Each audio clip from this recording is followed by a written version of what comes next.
Hello out there on YouTube land. Welcome to part two of me going through my kind of comics here, trying to find the ultimate Halloween comics, Dan Barreton's The Nocturnals. And while I was looking for them through the boxes and stuff a few days ago, I ended up accumulating a rather healthy stack of Halloween comics.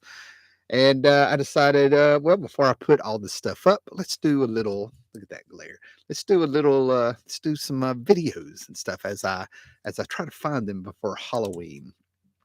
Um, and this stuff is for fun. I don't know about you guys, but I feel like I've grown up in a great era now that I'm this far removed from it. But in the 70s and 80s, you got to say the Halloween was fantastic. People would have Halloween parties. There was no trunk or treat, which I think is a freaking absolute lazy cop out. Thank goodness that I have friends on Facebook who actually will live stream and kind of record their street in their neighborhood. People still of kids going around and still doing the door to door trick or treat, jack o' lanterns and all that good stuff. But it was my favorite, absolutely favorite holiday. I was able to make homemade costumes for school, and then from like 78 to about 82, I had it all planned out from kindergarten all the way to fourth grade of which KISS member I was going to dress up as. I had it all scoped out. So I got to be traditional. I would make homemade costumes. I would be a mummy or whatever for school. And then I would be a member of KISS through the 70s and stuff. And then my friends would have it. And of course, like I said, there's always a Halloween party going on with the bobbing for apples and stuff. Every neighborhood seemed to have they had that one place. And I do remember that there was one particular Halloween that blew my mind. I think it was in 1979, 1980, one of those two. But I didn't know where all the kids came from. It was absolutely on my street in my neighborhood I talk about. And I showed the years ago. I think I made a video where I'm standing on top of a hill, and I'm showing you the entire trailer park and stuff. But it was elbow to elbow kids. It was amazing. Sort of peaked there, right? So as I sat here talking, getting ready to show a ton of comics, I think I have some really good stuff here to play around, and we'll have some fun. Try to be like John here, who has commented. John he's subscribed. He has hit the bell. So he knows I'm going to be able to do these shows when I have time and have the inclination, and I'm motivated. And go ahead and sub the channel, hit the bell, and make sure you like the video, hit that thumbs up, and share it so people will know in the out in the ether of the internet, that there are still channels on YouTube where it's not about made up awards. It is not about the drama. Sometimes there's room for all of that, guys, but there is a place where we look at the comics, we read the comics, we enjoy the comics. So thanks for everybody that is slowly coming in here, and make sure you leave comments, and hopefully I'll be glad to see you. Let me get my water here. I have a water here somewhere. I'm already getting dry. So for all of you people who are popping in here in the future to watch this, we are coming at roughly 3:23 in the PM Eastern Standard Time, October 26th, a mere 5 days before the actual Halloween holiday has hit. So, one of the first things we have here is from 2007. This is a fantastic Gene Ha cover. How do I know that is Gene Ha, besides recognizing his very unique style? I kind of put him in a category with some other artists, such as Mike McCone and stuff. They have a very realistic style, but it is also stylistic in their own. Uh, and because he hit his initials, his signature of Ha in the Joker's tie, which I thought was fantastic, right? So as you can see, there's all sorts of Halloween themes going on there. A vampire, Batman, and evil, you know. So we have 13 Tales in this one. This came out in 2007. It's been forever since I've read this. So what do we have here? Halloween at Arkham opening. Dan Abbott, Andy Lanning, when they were still writing together. It's in reverse. Trick or Treat. That's a Paul Dini. It's a Zatanna story. And if you guys know anything about Paul Dini, not only does he have a tad bit of a fetish for Zatanna, he actually married an actual magician slash cosplayer, if I remember, whose whole theme was she would dress up like Zatanna. The Watchdogs by David Arquette, of all people, and Cliff Dorfman. David Arquette of Scream movies and the Arquette married to Courtney Cox, and people could not believe it at the time. We are going way back in time, guys. Red Rain Bloodlust, Peter Johnson, with the significance of that story is that we have Kelly Jones art. Let's see what else we have here. Tony Bedard and Peter Tomasi, two very underrated writers. Oh, edited by the Ed Braganza. Oh, if you go way back. Oh, here's one. World's Shoddiest, The Light K-Day Returns, Cal L. Bogdanov. Art John Bogdanov. I think that's how you say the name. Steve Siegel, Jean-Paul Leon, the late great Jean-Paul Leon doing A Small Evil. Mark Waid and Ryan Sook, The Speed of Life. Ryan Sook is a highly underrated artist that I also would put in the category of Mike McCone and Gene Ha with their style. He's fantastic. Ian Churchill doing the Pumpkin Sinister. Sometimes they come back. The Abbott and Lanning, the DNA team. Tony S. Daniel doing the art. And another one, Halloween at Arkham ending. So it's been forever since I read this, but I must have kept it around because to enjoy it. Hey, Jacob, how are you doing? Good to see you guys, right? So here we go. We have lots of themes here. Sorry, guys, I've got a stack of comics I want to show in my way here. So let's get a little bit closer here, maybe just a tad closer so we can fight that glare. But yeah, I mean, like this stuff is just for fun.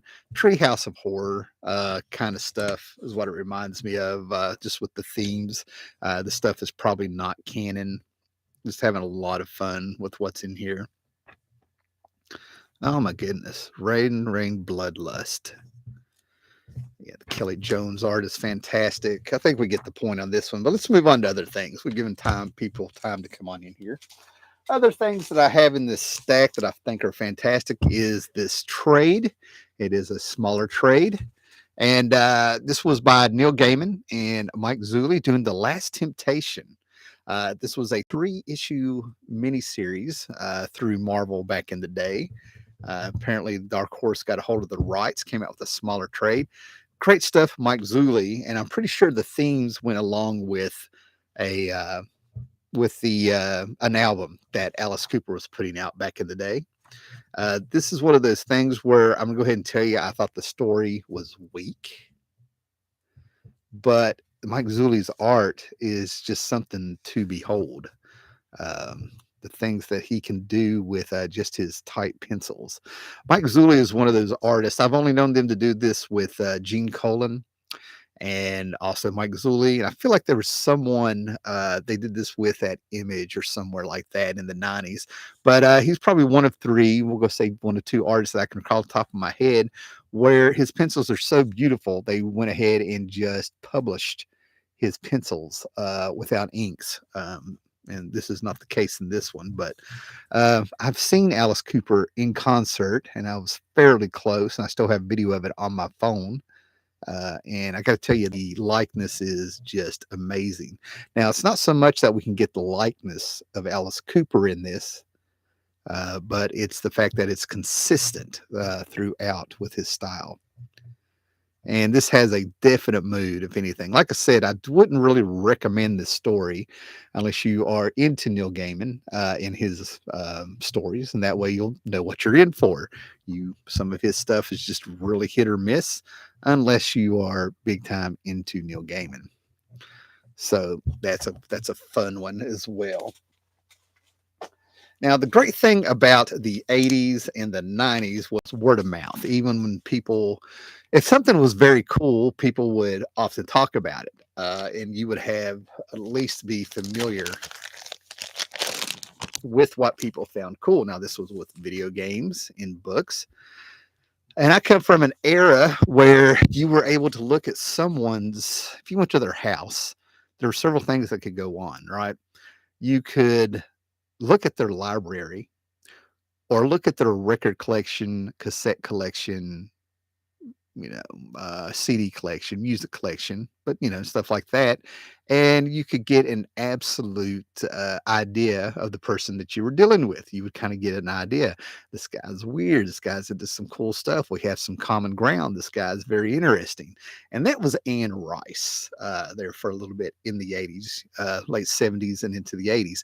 I heard of Anne Rice and the Vampire Lestat and Interview with the Vampire long before I got to read them. And then in 93, I do believe it was 93, we got the Interview with the Vampire movie written by Anne Rice. The screenplay says they're going to butcher her work. She should be the one to do it.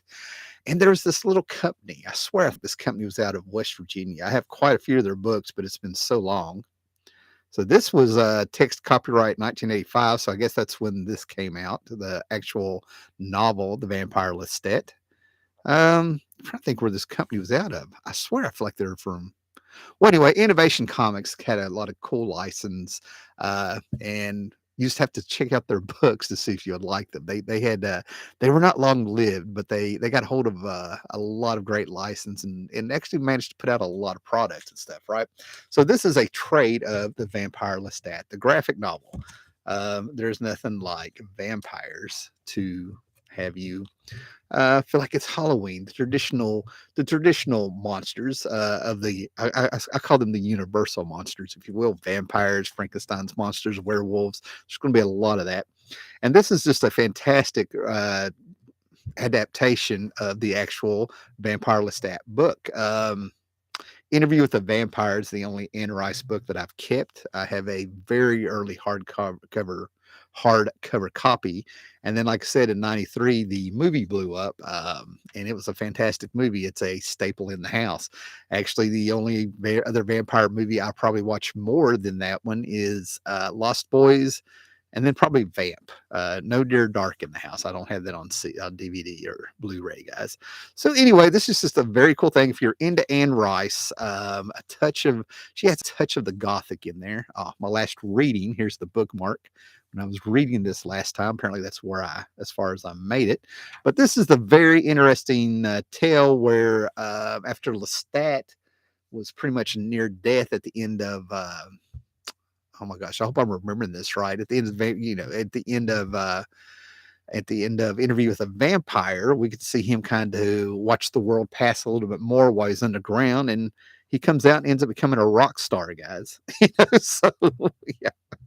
So if you are into Anne Rice and into indie books and things like that, is this the one where he becomes a rock star? I'm probably wrong. But anyways, you can see very moody art. I think it's a fantastic adaptation. A lot of great symbolism, very Gothic, if you will. So yeah, this is just fun stuff. I'm glad I have this. And of course, like I said, it's a dead company. So it's really fun to check out. Okay, we'll put that to the side. Okay, guys, another one that's really fun. That's what we're going to go through here. Is I was going to talk about some random little books here that you can get. Now comics from 1990s. There's been several companies that had the license to do the Twilight Zone books, right? And I have this one, as you can see. This is from Now Comics. I'm going to say this is probably from 1990/91. We have a Stacy cover here, which surprised me. Chuck Dixon, J.H. Williams III, and I think I have this one because it's Tony Harris's first work. But the Twilight Zone has been covered by, oh my God, what was it? Gold Key. Jay Straczynski did something, was a Boom or Dynamite. This is from Now Comics. And these are just fantastic. I'm a huge fan of the Twilight Zone. The Twilight Zone from the 60s is probably my favorite television show of all time, followed by probably like X-Files. I've snuck Supernatural in there. Of course, I like Night Court. I got a few other shows I really enjoy in there. But anyway, this was an anthology series. And it really did kind of catch the flavor with just a little tad of cheese when it comes to Twilight Zone. At this point in time, there was a Twilight Zone television show that I have on DVD from the 80s, and I have that on DVD. I believe they have episodes of that on YouTube if you want to check them out. People, upload those things on the side, if you will. And I enjoy the Twilight Zone of the 80s. Those are probably the only two Twilight Zone series that I enjoy. But as you can see, this is very fun for Halloween. Just a little bit of Twilight Zone. You can hear the theme song in your head. Great stuff there. And then we have stuff here just for fun.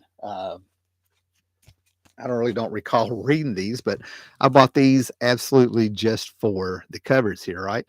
Blue Water Comics came out with a Vincent Price Presents. I know nothing about this, and it says number 3 down here, but when you look at it, it says issue number 3, but it's Blue Water's first ongoing series. So not a number 1, but apparently it kept going. This is cover A. So that's just really odd. It's the Vincent Price Presents books, right? And then Elvira, actually, they tried to revive the House of Mystery in the 80s, right? Something happened in 82. I don't know if the mutants had taken over. I don't know if times were just changing or what was going on. But after the resurgence of horror comics of the 70s, by about 82, they were dying out and people were struggling. And then a few years later, after House of Mystery had been canceled, they brought back House of Mystery with Elvira being the host of that. And then somewhere along the line here, we had, I pulled these out of a dollar box over the last few years, but we had Dynamite Comics come out with Elvira's own comic, front and center. This is Linzer of Dawn fame doing some very cool artwork on these. Here's number 2. And yeah, I'm just showing these because we're doing Halloween theme. I've never read these. I'm probably going to get rid of them. And now a great classic character whose costume was designed by the great Trina Robbins. I have a hardcover over here with the Frazetta cover and stuff. But out of nowhere, we get Vampirella. Originally, she had a bit of a trope origin, much like Superman. I think she was coming from a planet called Dracula or something like that. And she was rocketed to Earth, and I heard, if I remember right, there were tales of rivers of blood flowed, and that's, and she could turn into a bat. And I mean, she's a cult character. And like I said, the late, great Trina Robbins designed her costume. And here's a Frazetta from 96, apparently. Came out in the late 60s, had her own magazine through, what was it, Warren, maybe Harris and stuff. And the problem is that I will pick these up when I run across them. Like I said, I have a hardback over there on the shelf. I should have grabbed the original magazine, volume 1 of it. Great Casada cover. There's been some great talent that has worked on Vampirella over the years. Kurt Busiek, like I said, you got Casada here with his art, things like that. But if you know, feel free to comment it in the comment, make sure you make a comment. But I can't really think of a absolutely fantastic Vampirella story to recommend. They revamped her there a few times, but when it comes to the cosplay, Vampirella was probably the first cosplay to cause a little bit of a controversy in the early 70s because of the age of a girl. Who is also a bit of a cult figure, but yeah, we're here to talk about Halloween and not that. Now, the last video I did that we went through there, man, people got very excited when they found some Bernie Wrightston. I don't think this is the one I showed. They got very excited about the idea of showing some Swamp Thing, things like that. I don't know if that's in this stack. We may be doing another video. Okay, we'll see how far we get through these stacks before we get to the really good stuff here, right? So this is Bernie Wrightson through Eclipse Comics. What can we say about Bernie? I've had the pleasure of meeting Bernie about 3 times, maybe 4 over the years through Heroes Con. I actually got to see him a few months before he passed away. He has signed some Swamp Thing and a few other things that I have over the years.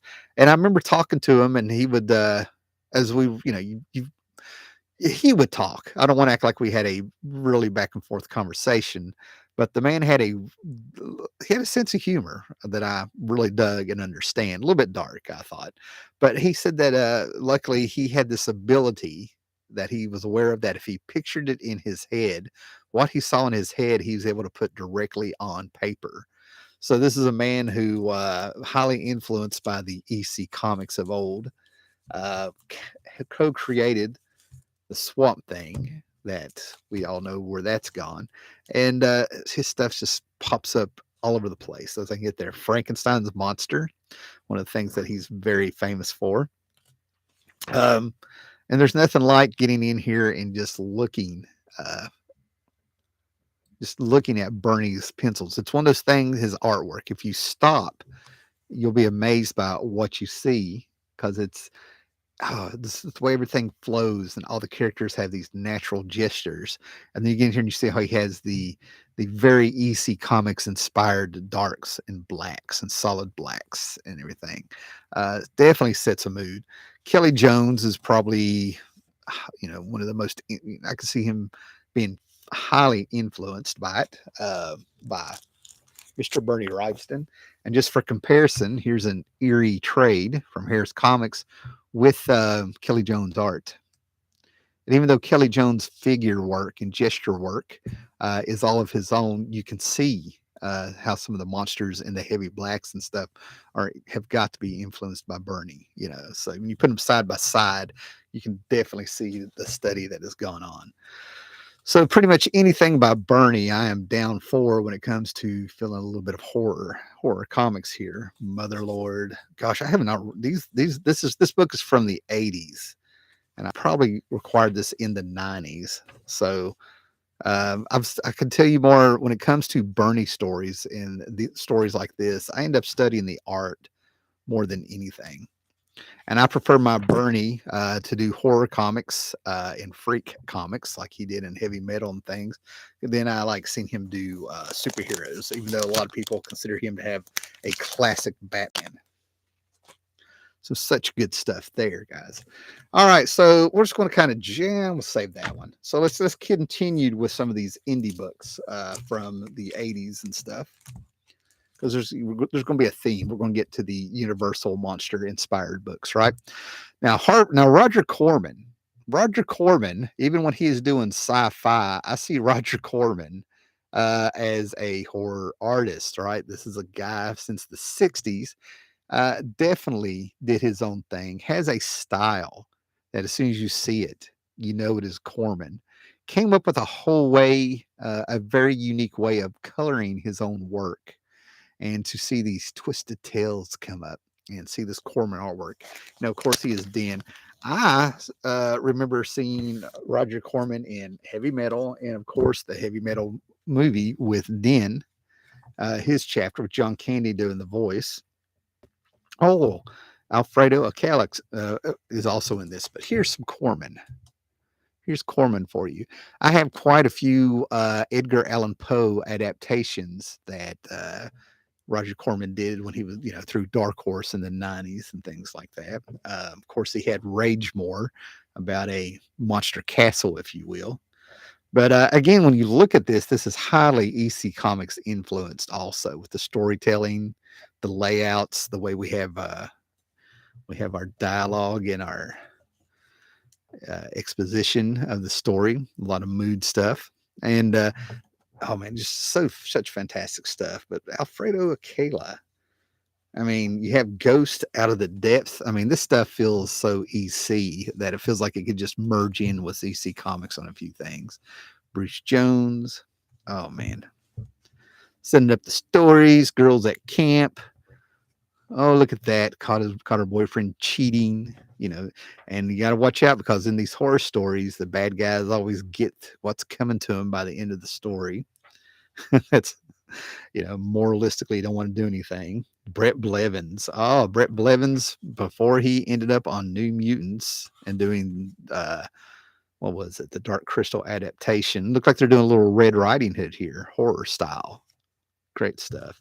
Tim Conrad. I can go on.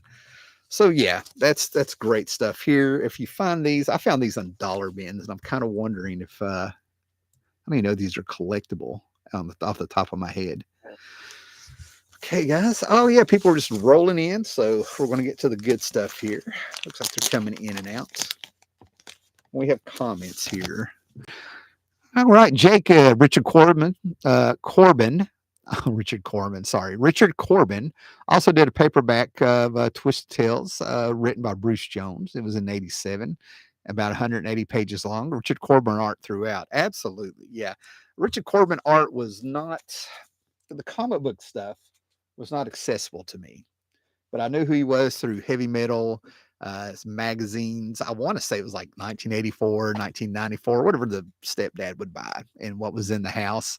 And of course, as the 90s progressed, I started to find more and more of his stuff. I'm one of those people that was just, I hate to use the word flabbergasted, but when Joe Quesada took over as editor in chief and we started getting Richard Corbin doing the miniseries of Banner on the Hulk proper, I was elated. I'm like, this is so surreal. I never thought I would see the day. Okay, guys. So what we have here, we'll save that for where I'm going with some of this stuff. We'll just show a few little other things here. And then we're going to probably get to the more mainstream stuff, right? So as you can see, I have carried this around since probably it came out, 94, at least since 94. It is beat up. So luckily I was surprised to find, and for $1, and a supposedly unread, closer to mint copy of this Erie's Greatest Hits. Okay. So you had eerie and you had creepy through Harris. It seems like I thought it was like maybe more through Warren or something, right? And this is a fantastic cover, as I said, through Kelly Jones, a fantastic horror artist, right? But this is the greatest hits from the magazine, and the host of Creepy and Eerie. What was it? This should be Cousin Eerie and Uncle Creepy. So we have,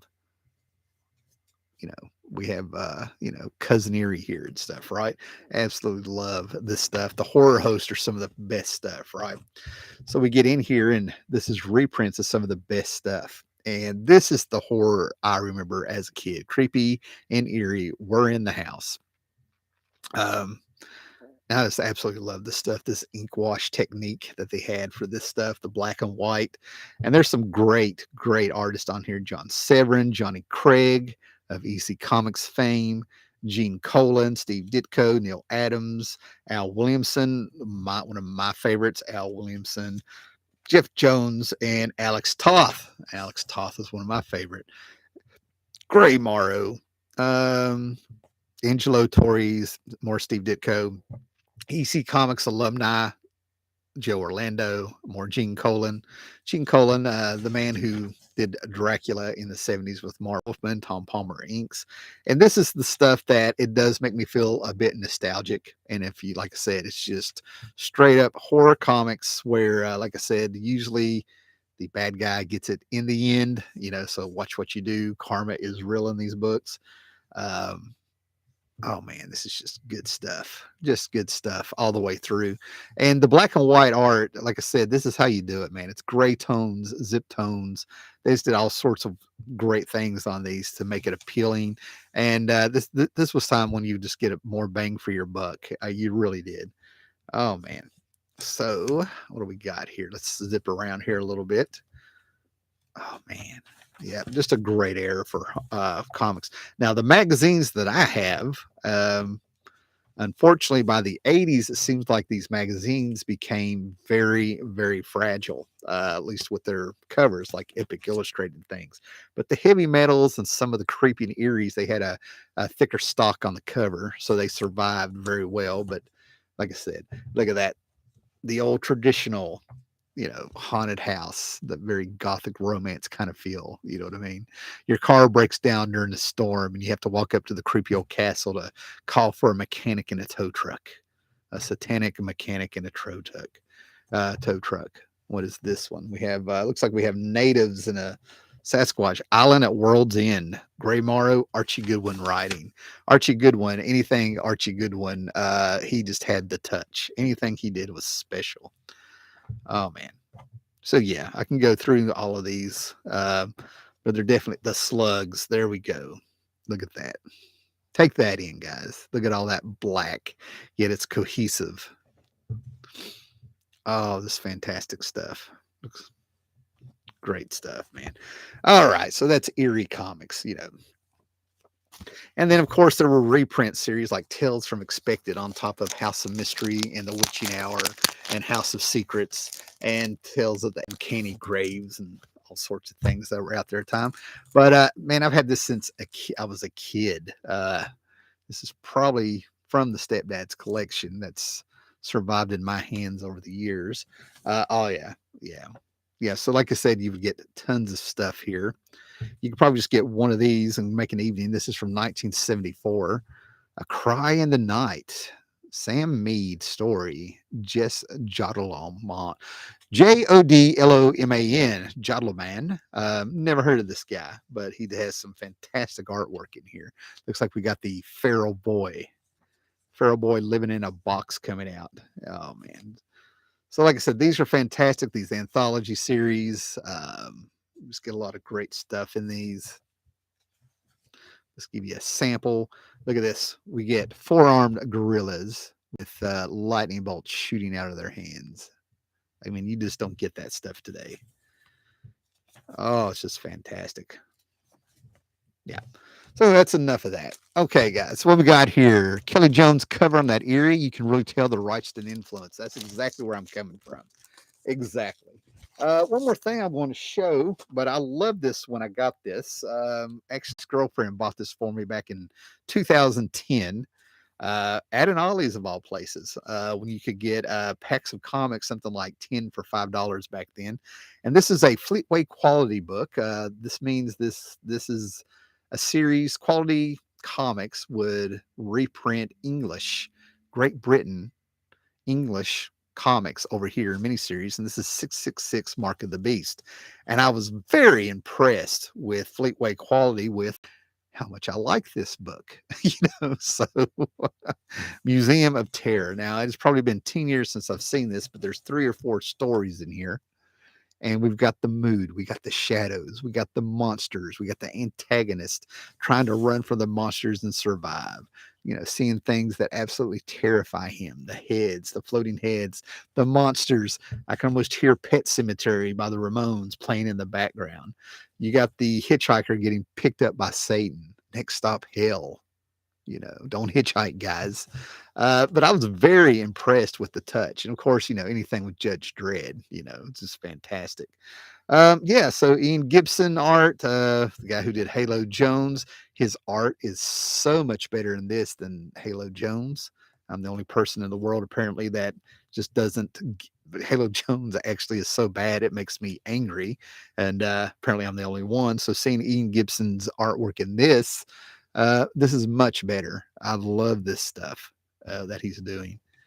But anyway, that was just something to look at, got a little Stonehenge. And I'm glad Judge Death is on this because I have a trade of the Judge Death stuff. And I was wondering if is that Halloween stuff, Judge Death and his 4 other judges. You know what I mean? I don't know. I figured, right.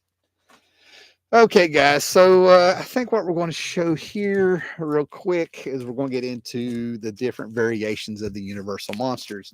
And when you see this stuff, it's not going to do it. But let me show you this stuff first because, I pulled it out here, right? But you had the Phantom Stranger. He did pop up in the 50s. Apparently, his few books that came out in the 50s are worth a little bit of scratch, guys. A little bit of scratch. So this is the 70s stuff with Jim Aparo art. The Batman artist of the 70s. Could, besides Neil Adams and stuff, the Mr. Brave and the Bold, Mr. Batman and the Outsiders, and a few other places he popped up straight out of Charlton Comics. But anyway, having these horror comics in the 70s, some of them would surprise you. Some of them would surprise you. Some would be straight up, superhero stories, formulaic, and all of a sudden they would do something very creepy with a Monster of the Week type thing. And God, I'm telling you what, Neil Adams must have had something going on because they pushed Dead Man in everything. World's Finest, The Forever People, things like that. And here we go, guys. Here we go. I didn't know that was in the stack, but that's a good place to start. that is a good place to start, right? So now we're going to have variations, different interpretations of you know, Frankenstein, the classics, right? Invisible Man, werewolf. The werewolf is one of my favorites, but Creature from the Black Lagoon, the Gill Man, is probably my favorite Universal monster. Dracula, they have the Medusa in here and stuff, right?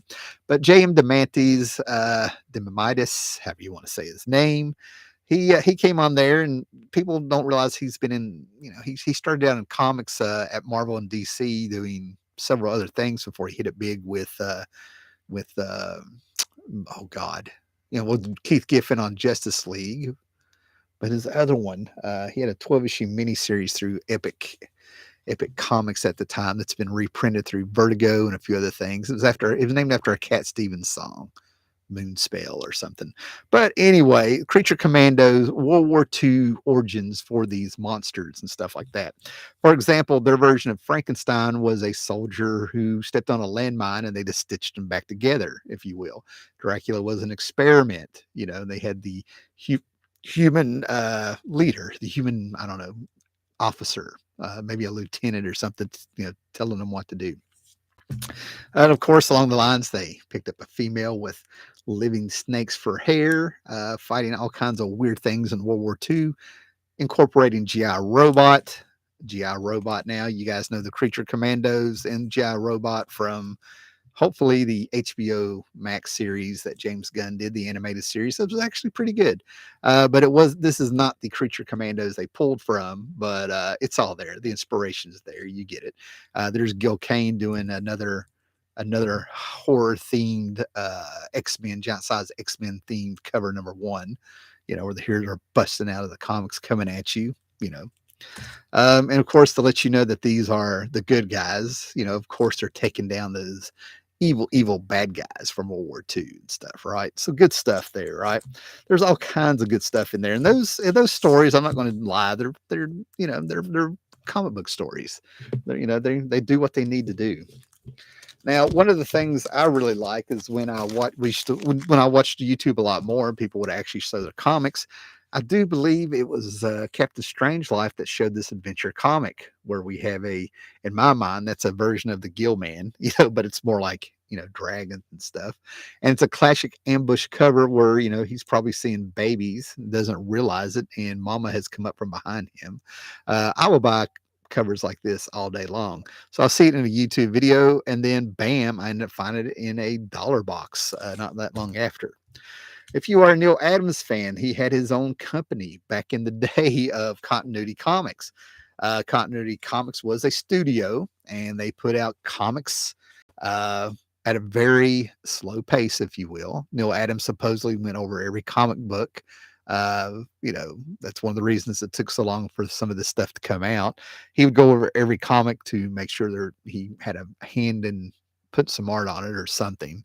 His Continuity Studios, I believe, are also the ones that did some of the Batman record and book sets for kids back in the 70s.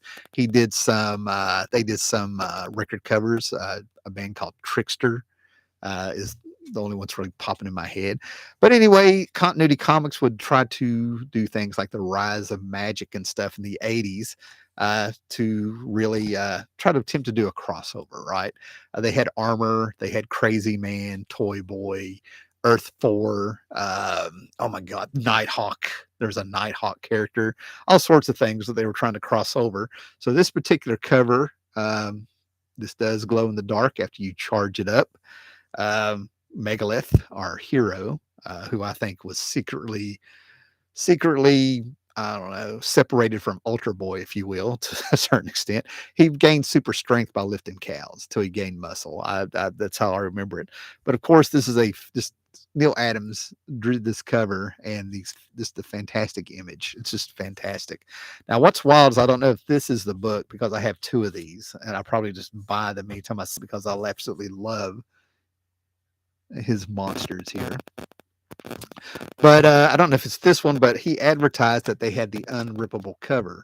And when I bought one of the unrippable covers from Continuity Comics here, I immediately went to the back page to see, like, I don't believe that's an unrippable cover. So I went to the back and I ended up ripping the back of the comic because I wanted to see if it was real. And I went, oh, I bet just the front is. And here's what's wild. There's QVC for you people that remember the shopping channel. Neil Adams was on QVC pushing continuity comic books. Cyberpunk was the big one I remember from that. Also, if you watch QVC, Doug Munch was on there one time, writer of Batman and co-creator of Shang-Chi and all kinds of stuff. Okay, and then here's Herbie. This was Alan Moore's favorite character, favorite comic as a kid, where he had the power of God through lollipops, and if you will, right? And I absolutely love this. This is Forbidden Worlds from 1961. Why is this coverless? Well, I have 3 or 4 of the comics in another box here, but this is one that came out of the Stepdad's collection. I've actually carried this around since the 70s, but it's Herbie and the spirits coming after him. This ridiculous character and this clean cut style coming out of the 50s and early 60s. 1961, if you remember, is the year that the Fantastic Four came out, guys. So this could have been side by side on a stand with Fantastic Four. Good stuff here. Okay. And as we continue with this, what do we have here? A little bit more about the Universal Monsters. We're going to have some fun here. Clear off some of this stuff. Oh man, I just found a bunch of Marvel stuff. There we go. Yeah, we'll just include that in here. Yeah, we'll go through this first, but I love these epic collections, guys, right? Epic collection, the complete collection. This is volume 3 of Werewolf by Night, okay? Mike Plug was the man. So before Werewolf by Night had his own series in the 70s, uh, Mike Plug kind of designed and drew Werewolf, and I think it was Adventures into Fear or something. I don't know. There was Earth Spotlight, maybe it was some Marvel Spotlight book or something. And by this time, we had Don Heck and people coming on, but we had Doug Munch, Bill Mantlo, Marv Wolf, and Steve Grant, with artists and pencilers such as Frank Robbins, Carmine Infantino, Steve Laialoa, Bill Sienkiewicz, Tom Sutton, all over this and stuff, right? I swear I remember some issues of with Don Heck. I don't know, man, but this is volume 3, and it does have the first appearance of Werewolf by Night. Looks like this collects giant size Werewolf number 5, Werewolf by Night 31 to 43, a little bit of Spider Woman, Marvel Premiere, Marvel Team Up, Ghost Rider, an actual Moon Knight book, and all sorts of things here at Marvel Premiere. These are just fantastic. Absolutely love these, right? And these books were in the house. Now, what I did notice is that when it came to at least Frankenstein and Werewolf by Night, they started out strong. And then it just seems like they kind of fizzled as they went along, even though Werewolf by Night lasted quite a while. And these books were fantastic for the 70s, despite the fact that I'm saying they kind of fizzle out. The books that have fizzled out are better than comics that are going full steam ahead today. The worst of Marvel, some of these books are better than what they're doing. So they were real big into the transformation of the Wolfman, if you will, the giant sized werewolf. He would just kind of go through all sorts of mystic, he's an antagonist and the protagonist. That's kind of what gets me about this and stuff, right? But a lot of these books are great. Moon Knight came out. Moon Knight started out, and I had the first issue. I had Moon Knight's first appearance from the Stepdad's collection, sold it around 2008 after carrying it around and stuff, right? But Moon Knight was a monster hunter, guys. He started out as a monster hunter, slash a little bit like Batman. So it's kind of what gets me. I was like, this was a one-off character, and even as a kid, despite that he was popping up in other comics, I never quite got it. I am one of the few people that always saw him as a Batman inspired character. And then you had the Legion of Monsters, Marvel Premiere. They had their Man Thing, Mobius, Werewolf by Night, and Ghost Rider. So I'm just telling you, man, there was a niche if you were into horror comics, even though these are Comic Code approved. You had places you could go. Ghost Rider, another Mike Plug book. Mike Plug was all over everything in the 70s, it seems, when it came to horror. I still have this comic. Still have this comic, I do believe. Great stuff. I think Jack Russell battles the werewolf. Somehow they've been separated. Jack Russell is the werewolf. That's his human form. So I don't know what's going on here. They also separated seems like they also separated Swamp Thing at one time. I can't remember. I also have this somewhere, Images of Death. But like I said, it was just all horror related. Very 70s, guys. Brother Voodoo. Brother Voodoo, guys. Oh. So anyway, you get the point. This is great stuff. And then to me, this is the horror comic to get of the 70s, or just for a comic book run. Okay. Tomb of Dracula, okay, Marv Wolfman, Gene Colan, Tom Palmer. This is where Blade came from, and they're brought in the Van Hale scenes. This is volume 2 of I think there's like maybe 5 of them or something. But these epic collections are just fantastic. But let's talk about some of the greatest art. Tom Palmer is, people talk about Bob Wiacek, Carl Kessel, Terry Austin winning award after award over the years and stuff. But for me, it was Tom Palmer. I met Tom Palmer in Baltimore Con, had a great talk with him, and it was about art more than comics. And oh man, just good stuff, man. When he passed away, that one hurt. That one hurt, guys, a little bit here, right? So we have Marv Wolfman, Lean Ween, Chris Claremont, Gary Friedrich, Roy Thomas, Jerry Conway, Tony Isabella, with Doug Munch, Steve Gerber, Thompson O'Rourke, and Mark Frederick. Those are the writers. Gene Colan, Mike Plug, the great Ross Andrew, Don Heck, John Buscema, Dick Giardardo, Frank Springer, Pablo Marcus. Just great people working on this, right? But anyway, number 16. This was the book that Marv Wolfman did. It lasted, oh man, years. It lasted for years. This version of Dracula ended up popping up in the X-Men. Just carried over to Doctor Strange, waging a war that ended up supposedly eliminating all of the vampires from the Marvel universe. But this took the lore of Bram Stoker, and it did its Marv Wolfman twist on it, right? But this team of Gene Colan and Tom Palmer, I remember more and more about the art than the stories. The stories never really stood out to me in places. It was just horror, nothing sensational like my sci-fi and Star Wars at the time, But the artwork, oh my God, this is great stuff. And it always blew my mind how you take the bad guy and you make him the center of the book. He's the protagonist and the antagonist. Your good guys are the antagonist. There's Blade before Wesley Snipes popping up in this, right? So this is one of the best horror series, I think, to get because, they treated it, they expanded on the Bram Stoker stuff and did what they had to do to make it into a series, right? And then when I was talking about Bram Stoker, The Monster of Frankenstein, this is where Mike Plug came in. I have these books somewhere we'll probably look at, right? Again, Gary Friedrich,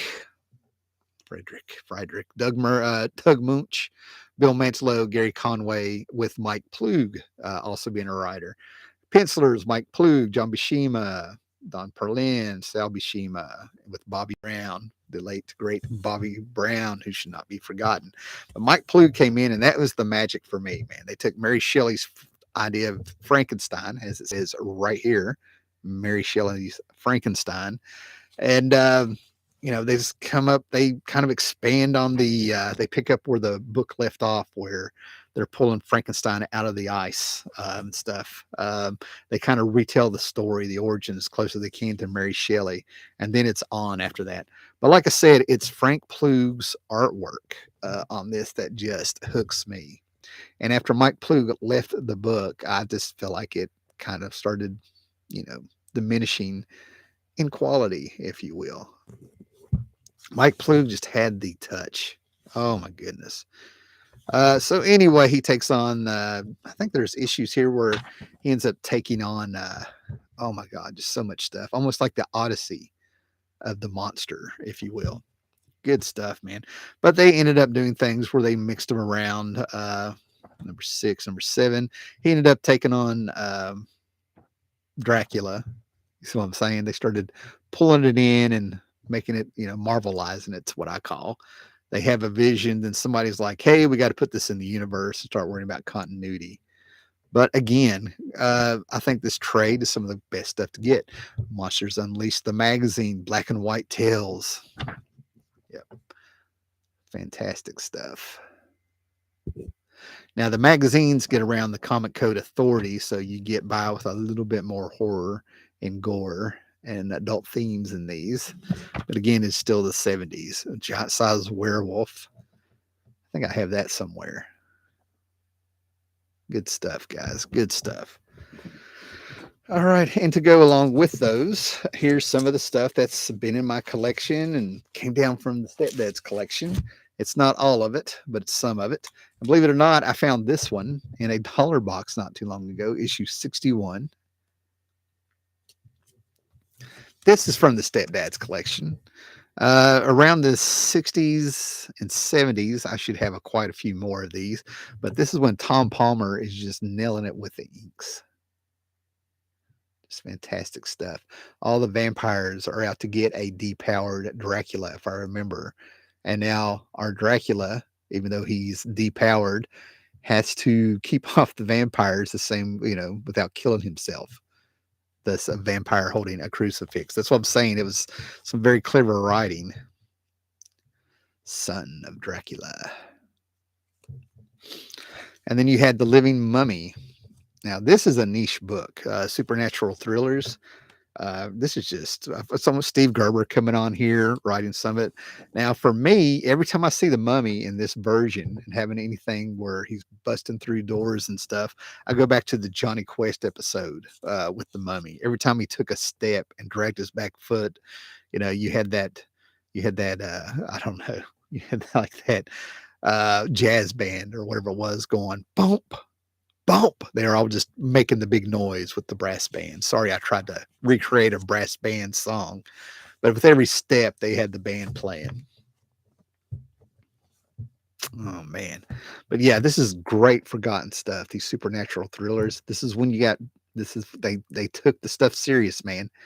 This is the generation of kids that grew up on comics and had no shame about it and did what they could with it. Great stuff. More Living Mummy. Such good stuff. Supernatural thrillers. And then this is from the Stepdad's collection, Dead Knight. Marvel had its own Scarecrow, guys. Batman, DC had their own Scarecrow with a Batman villain.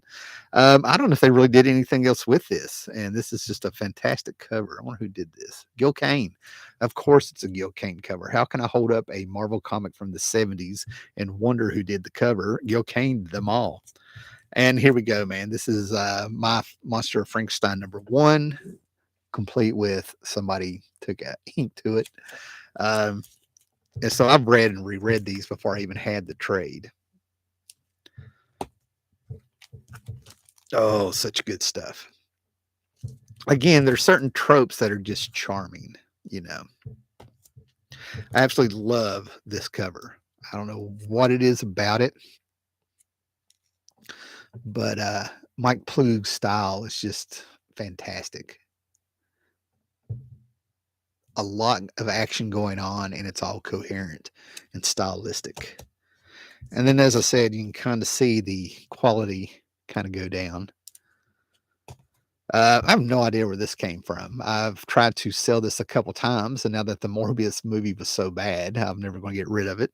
But yeah, that's that classic, one of those classic covers where Crisis on Infinite Earths #7. You know what I mean? Superman holding Supergirl, Cyclops holding a dead Jean Grey, the Michelangelo inspired pose and stuff. This is another one of those.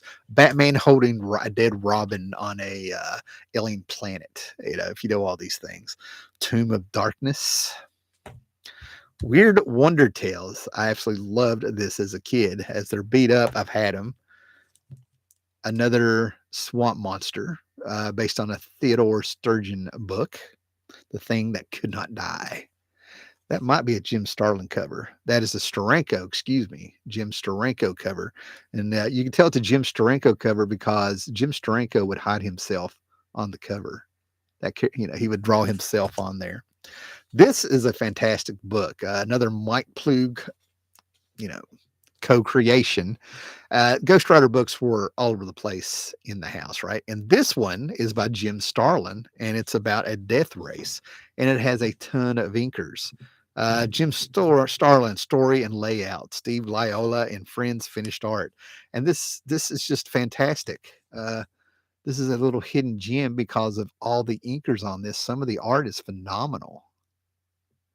There's just as you go through here, and the story's not that bad either, man. I mean, that is just pure 70s, man. Oh, but yeah, as you go through this one, it's a demon and a demon having a big race,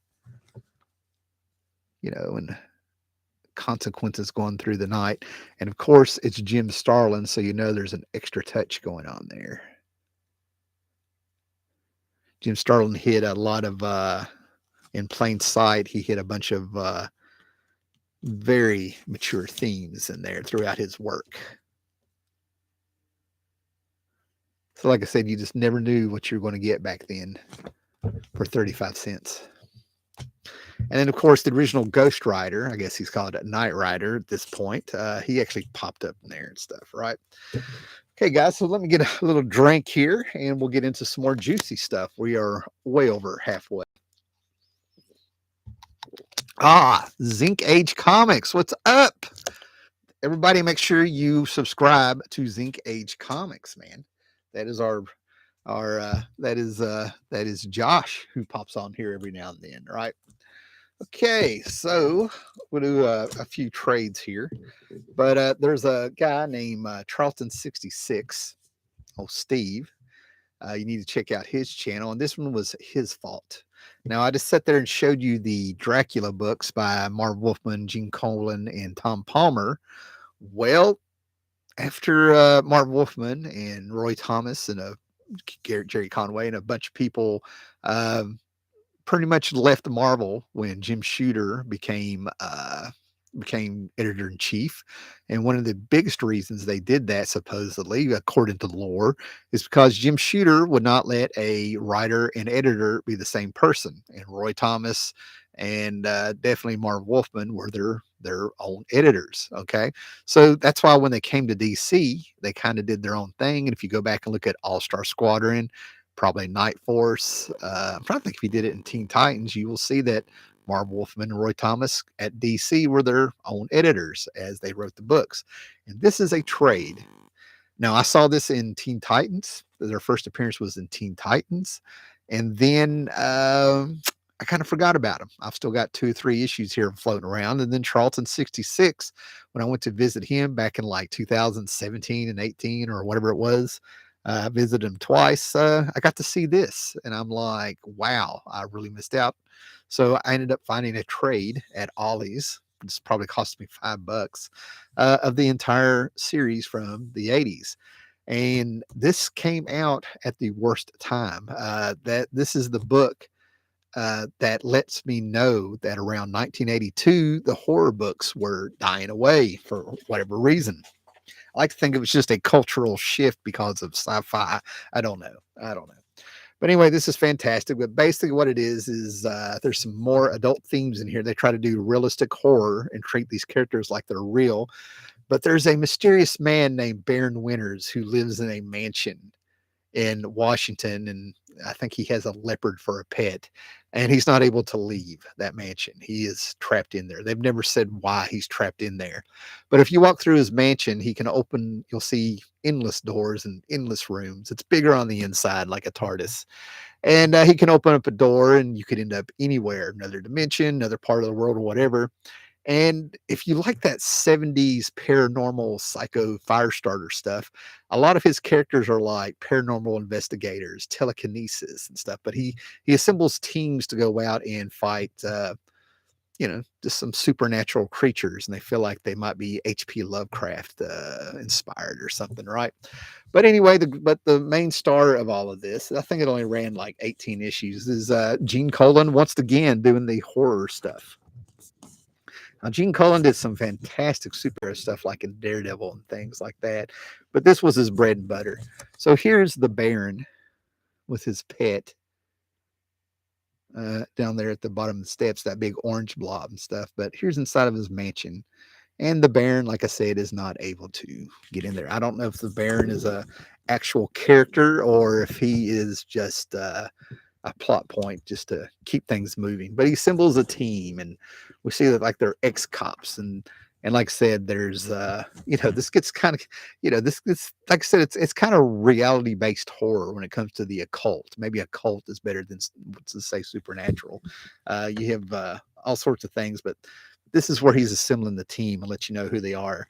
And there's a lot of exposition when you start reading this about how they're already investigating things, and we have people seeing creatures because they have sight beyond sight and things like that, and but anyway, they go through there, and they just kind of go through hell, the devil her do. Now what really gets me is that it's sort of like a little precursor to Hellraiser in a way, but in a more comic book style. I feel like I showed Newcastle in the video before this, the part one. I feel like these guys would be the investigators that go into like the Legend of Hell House, if you know that 70s movie and stuff, right? So it's just all kinds of things. Baron Winter's little leopard pet or whatever it is reminds me of a familiar Beast. This is the one that I read as a kid. This storyline right here. This is the one that just did not grab me, but like I said, the artwork blew my mind. Basically because of the monster involved. Where is it at? Yeah, here we go. This is the monster. I think he's on the cover. And like I said, we're in the middle of dirty, nasty, like New York or something. So this guy is like, they make you know that this dude here is a real piece of crap. Police are after him and stuff. So the symbiosis tries to get him. He's shooting at the monster, and they're going to have to call the team in. This is where we start getting moody and stuff. But I think the biggest problem with this is that more of the pacing of the book. I don't think it moved fast enough because he was trying to do something much more familiar, something much more realistic. Okay, what do we got here? Something that is more traditional is Scary Godmother by Jill Thompson, and this particular book is by Sirius and stuff. But if you have Jill Thompson, she's more or less drawn herself as the Scary Godmother, and I feel like this is for kids. She does fantastic watercolors online. I've seen her. I'm trying to think if I've seen her in person. Okay, this is black and white stuff, Bloody Valentine's special.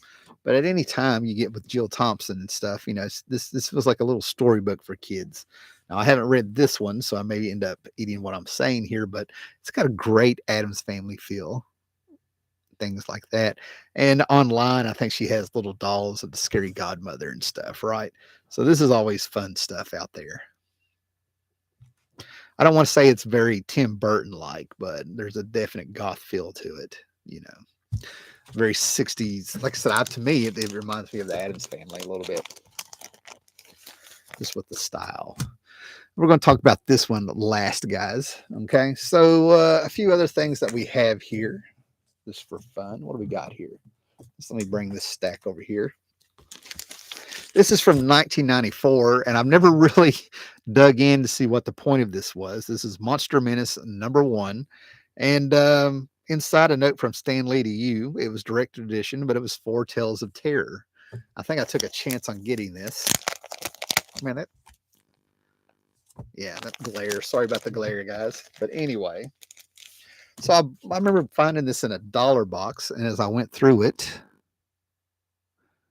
what is this? This needs to go away. I'm getting an advertisement, but anyway. But this is just 4 reprints of some stories from the past, some Steve Ditko. There's, like I said, this seems like there were tons and tons and tons of horror books and anthology series for them to pull back from. And this is Steve Ditko stuff that you can't even, I didn't even recognize at first. This by far is very Outer Limits Twilight Zone. What lurks on Channel X. To me, that feels like heavy sci-fi from the Outer Limits of the 60s. And I believe this one's Jack Kirby from the 60s. And that's what I'm trying to say. These are just horror stories from way back in the day. And this one cracks me up because you think the Man Thing of the 70s was the original Man Thing. What came first, Swamp Thing or Man Thing? Well, the answer is the Heap from the 40s. But when it comes to the Man Thing, there was a Man Thing first, right? I fought the Molten Man Thing. And I'm so glad that I don't have to show you my giant sized Man Thing in this, while we're all together here and stuff like that. I got a couple in a box over there. So anyway, yeah, before there was a Man Thing that was all vegetation, there was a molten monster one. So that's very interesting. And then this right here, right? Albatross Books, right? So we had Eric Powell of Goon fame, and I was going to pull out some Goon books, but this made me think this is enough, right? Goon is a book that is heavily inspired by EC Comics. There's comedy, there's horror, there's zombies, and things like this. It bounced around a studio or two before a comic book company or two until it ended up at Dark Horse, and that's where the Goon took off. It's one of my favorite books of all time, right? So then, Goon disappeared for a little bit. I meet Eric Powell at a couple of comic book conventions, and then all of a sudden he decides he's going to self-publish, and we get Albatross Books. And I didn't even realize this, but this is signed by Steve Manion. I think that's how you say his name. He's one of the artists that was doing Spook House. An old friend of mine, Scott, and I were at the hotel across the road from Heroes Con, and Steve Manion was staying there at the same time. We ended up hanging out with him a few times out on the street, the more, after the con, before the con and stuff, right? So this is like, Albert, this is sort of like a little, Steve Manion, that's his name. So as you can see, this is from 2018. And we get an anthology series of horror stories that they did, right? EC Comics inspired. I think you're seeing how big of an influence EC Comics is with the anthology series, but this one has a little bit of a tongue-in-cheek thing because there's a Snoopy, cleverly disguised, if you will. All sorts of punk monsters, a little bit of misfits in there, it feels like. And this, like I said, I think they made maybe 2 volumes of Spook House. Like I said, anthology series. Yeah. Crud Kid. This is the kind of stuff I see. We're back in the swamp.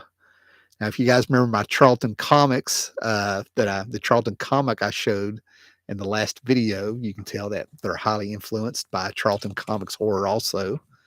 No doubt about it. So this is just really good stuff. Great storytelling. Plenty of stuff to see for Halloween there.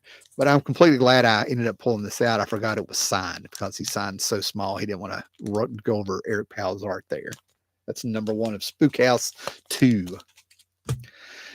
And then there's things that I just buy because I keep meaning to frame them, then I forget. But here's Dazzler number 33. As you can see, beat up and stuff, which makes it even better for me because anybody that was around in 1984, you know that this is a homage there to Thriller by Michael Jackson, the video.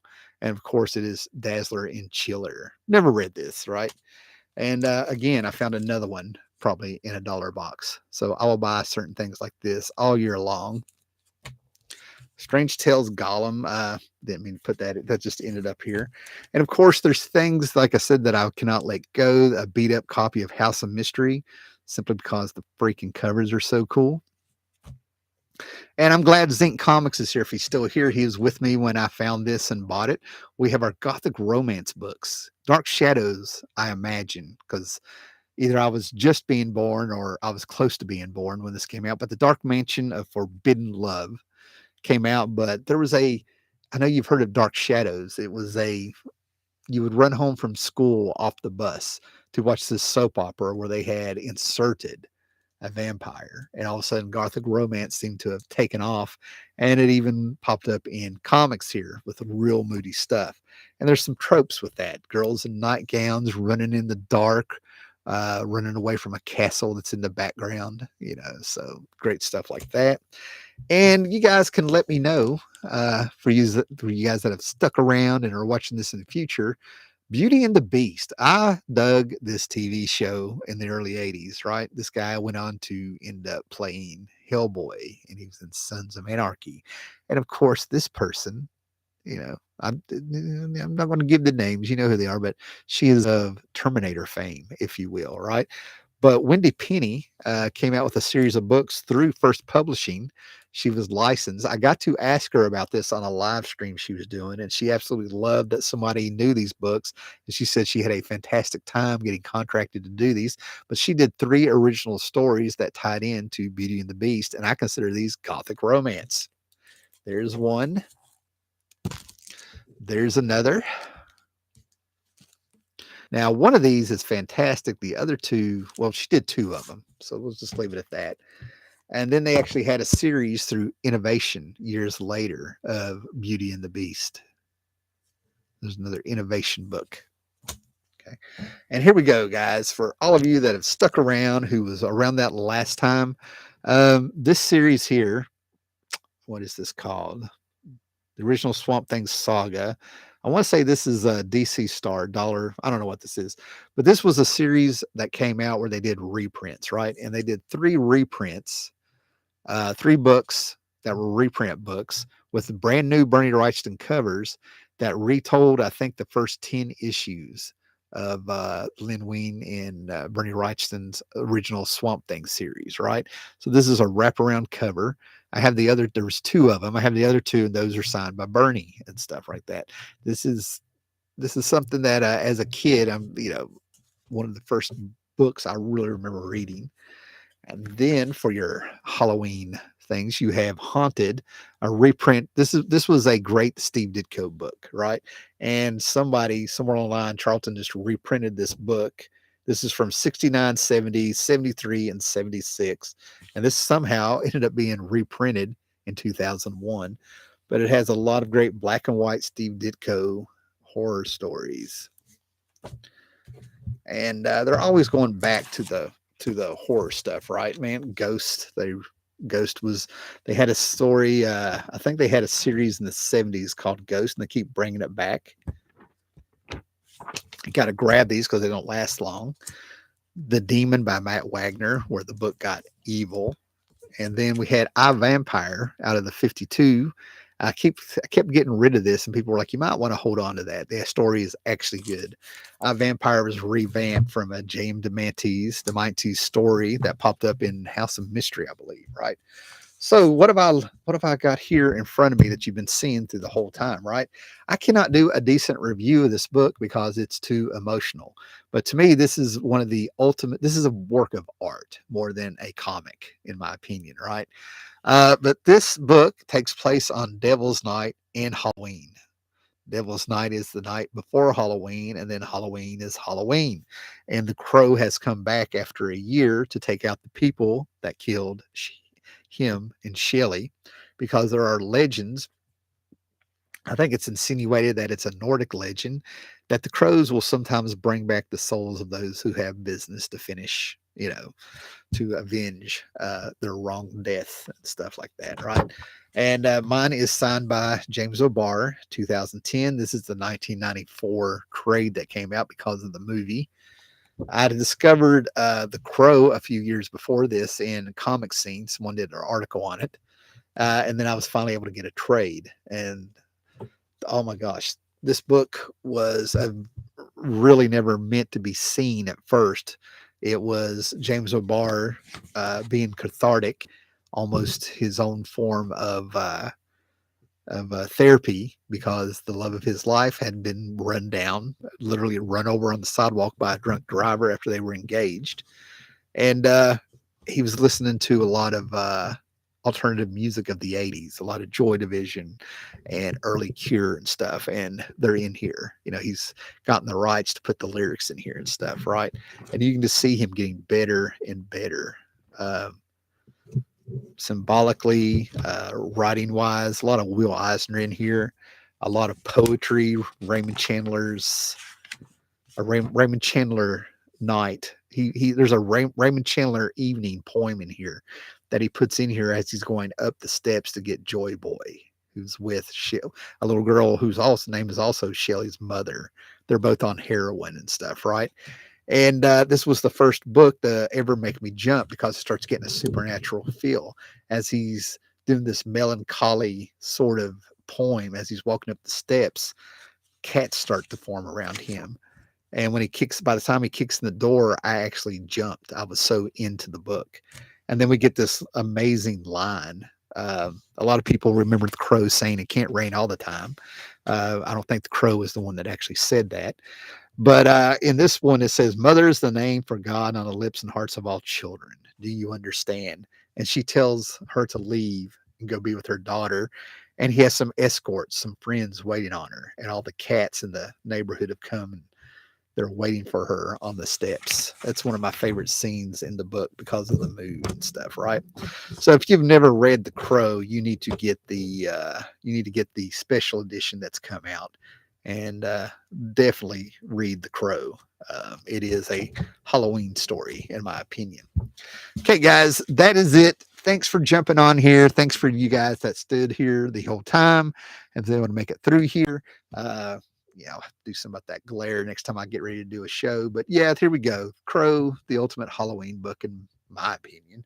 And if you have anything that you want to suggest as a Halloween book, um, you know, nice little scary story. I've got a whole shelf of Clive Barker upstairs. I've got a whole shelf of EC Comic trades.